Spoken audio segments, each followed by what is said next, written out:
কথাই তো আছে যে রাধে সে চুলো বাঁধে। আমি মনে করি প্রত্যেকটা মেয়ের মাঝেই সব গুণ আছে, শুধু সেই গুণটাকে কাজে লাগাতে হয়। তো হ্যালো এভরিওয়ান, আসসালামু আলাইকুম, welcome to my new blog.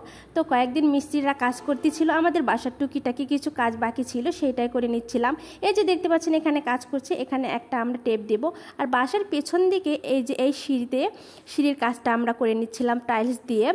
আর বাসার পেছন দিকে আমাদের রান্নাঘর আছে, মাটির চুলায় রান্না করা হয়, যার কারণে তো মিস্ত্রিরা কাজ করার পর একদমই অবস্থা খারাপ হয়েছিল ইট মিট দিয়ে। টানা বৃষ্টির জন্য কিছুই করতে পারিনি, এখানে রান্নাঘরে রান্নাও করতে পারিনি, ঘরে রান্না করেছিলাম। তবে মাটির চুলায় রান্না না করলে কেন জানি আমার মনে ভরে না। তো তারপরে যে সব কিছু পরিষ্কার করে সুন্দর করে আমার শাশুড়ি আর আমি পরিষ্কার করলাম। তো বাড়ির সামনে পিছনে একদম আবর্জনায় ভরেছিল। আর বাড়ির ভিতরে আমরা সবসময় রুমের ভিতরেই থাকি, কিন্তু তারপরেও তো পরিষ্কার রাখতে হয়। বাড়ির চারপাশটা পরিষ্কার না রাখলে কিন্তু প্রচুর মশা হয়, আর মশার কামড়ে কিন্তু আমার ছেলের জ্বরে চলে আসছিল, যার কারণে একদম চারপাশে একদম সুন্দর করে ক্লিন করতেছিলাম। আমাদের বাসায় যেহেতু ছেলে মানুষ নাই, সেহেতু আমাদেরই কাজগুলো করতে হচ্ছে। আপনারা হয়তো দেখে অনেকে মনে করবেন যে আপু আপনি কেন করছেন। হ্যাঁ, নিজের কাজ আমি নিজে করতে পছন্দ করি, আর তার ভিতর যদি হয় নিজের বাসার কাজ, অবশ্যই সেটাকে আমি অ্যাপ্রিসিয়েট করব সবাইকেই।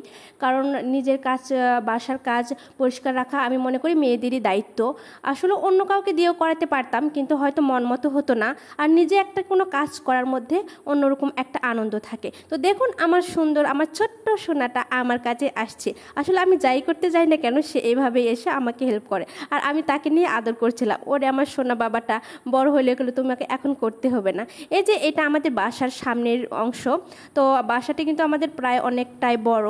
তো সামনের অংশ এই যে আমাদের কিন্তু এখন আনকমপ্লিট আছে, ইনশাল্লাহ আস্তে আস্তে কমপ্লিট হবে। তো বাসার এই যে সামনে আরও অনেক অংশ আছে। আর এই যে দেখতে পাচ্ছেন এখানে কিন্তু রাস্তার রোডের সামনে আমাদের বাসা।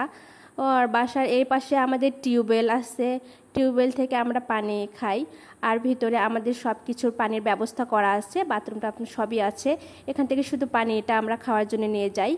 তো বাসার সামনে পিছনে এখন অনেক সুন্দর রোদ উঠেছে, এই জন্য আমি সুন্দরভাবে পরিষ্কার করে নিলাম। আর আমার ছেলে তো ঘরের ভিতর থাকতেই চায় না, যখন একটু সুযোগ পেলে সে বাইরে এসে এভাবে ইট পাটকেল নিয়ে খেলা করে।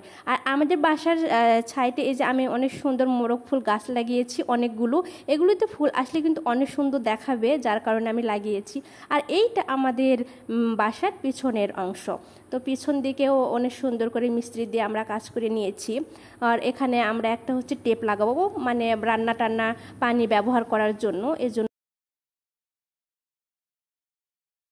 আমার শ্বশুর বাড়ির এই বাসাটা কিন্তু অনেকটা জায়গা জুড়েই আছে, পিছন দিকে আরও অনেকখানি জায়গা আছে, পিছনে একটা পুকুরও আছে।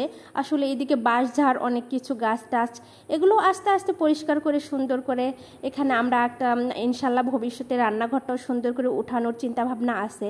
তো এই তো আজকের ভিডিও এই পর্যন্ত, আপনাদের ঘুরে ঘুরে দেখলাম, আর এখানে আমি বসে বললাম, আসলে ঘেমে গিয়েছি কাজ করে। তো সবাই ভালো থাকবেন, ধন্যবাদ। অ্যান্ড ফাইনাল লুক দেখুন কত সুন্দর লাগছে। আসলে পরিচ্ছন্নতা রাখলে কিন্তু আসলে মনের দিকটাও পরিষ্কার থাকে, ভালো লাগে, একটা ভালো ফ্রেশ ফিল হয়।